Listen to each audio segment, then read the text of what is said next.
In the last video, Lin finds himself unlocking a secret mechanism in the dungeon, which allows the dungeon to upgrade to hell-level difficulty. He ventured deeper only to find the actual palace. After defeating all the guards, he found himself in a garden made out of magma. As we return to the story in front of him, there's a flower standing in the middle of the lava.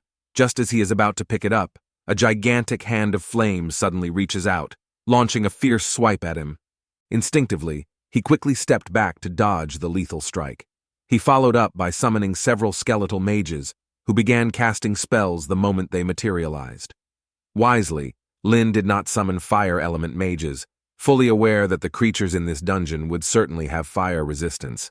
The skeletal mages unleashed a barrage of different elemental attacks on the giant hand, which emitted puffs of white smoke, but seemed to sustain minimal damage. Seconds later, the magma churned violently and erupted skyward, revealing a colossal figure emerging from its depths.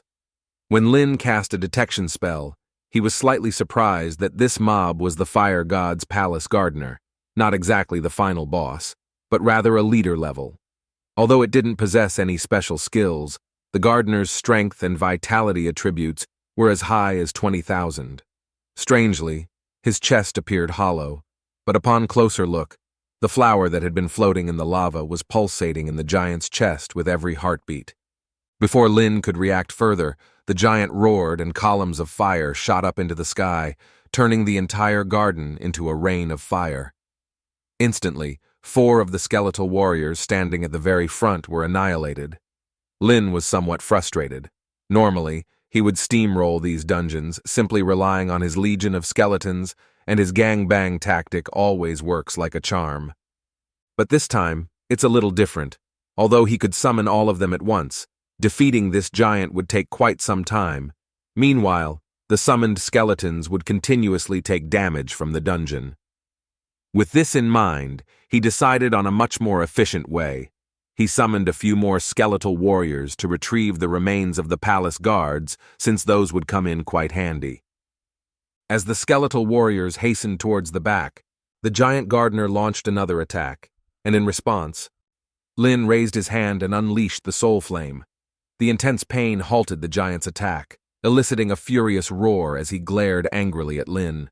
This time, the giant charged forward. He threw a punch at Lin, causing his skeletal armor to crack, however. It wasn't enough to completely penetrate Lin's defense. Seeing how fast the giant was moving, he decided to restrain it first. Quickly, he cast a slow curse. Bound by countless red shackles, the giant was visibly slowed, but it wasn't enough.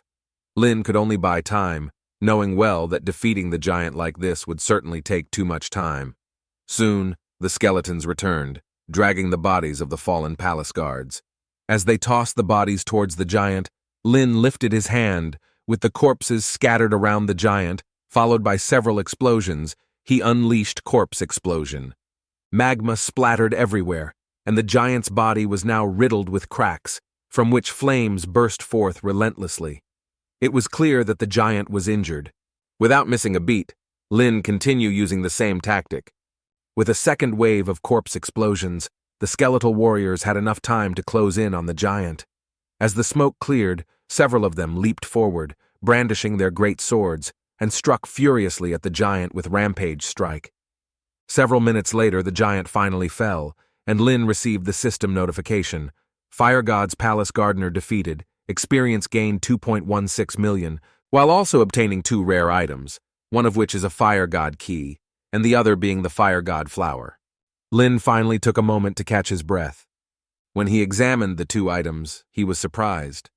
The Fire God's key turned out to be the real key to unlocking the Fire God Temple, while the Fire God's flower could be used to awaken the Fire God himself.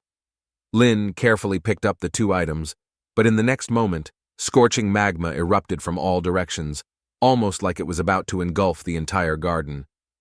With the pathway in front of him about to be submerged, Lin quickly made his way through the middle, moving to the next map.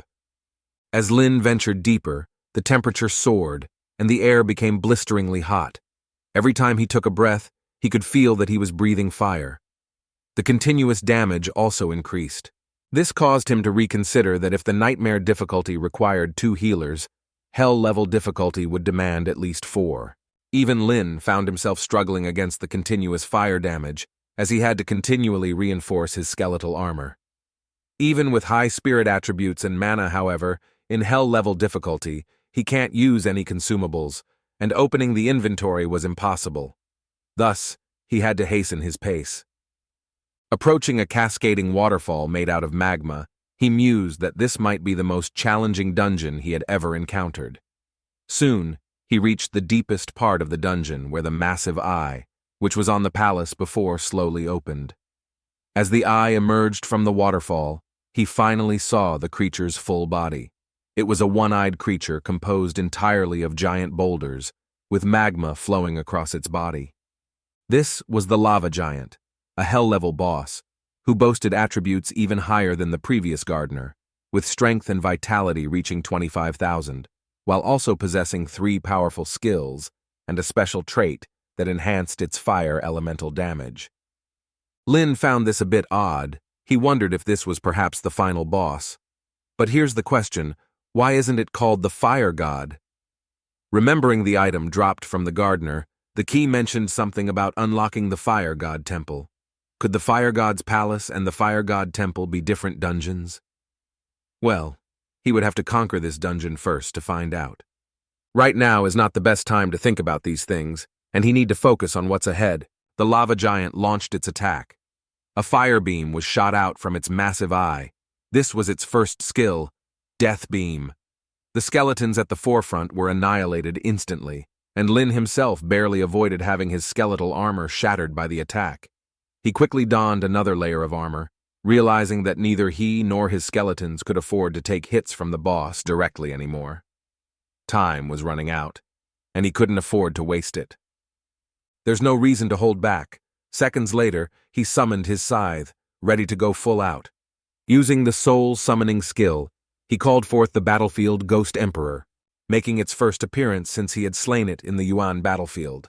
Its attributes were no less formidable than those of the Lava Giant, and it even surpassed the Lava Giant in terms of spirit and agility by 10,000.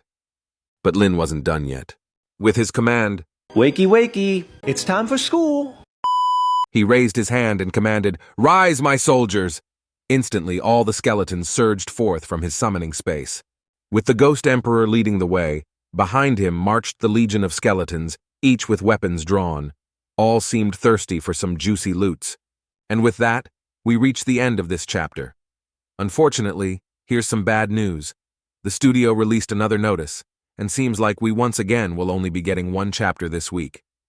Anyway, thank you for sticking until the end of the video. Special thanks to the super chats and channel members, and as always, see you all in the next one.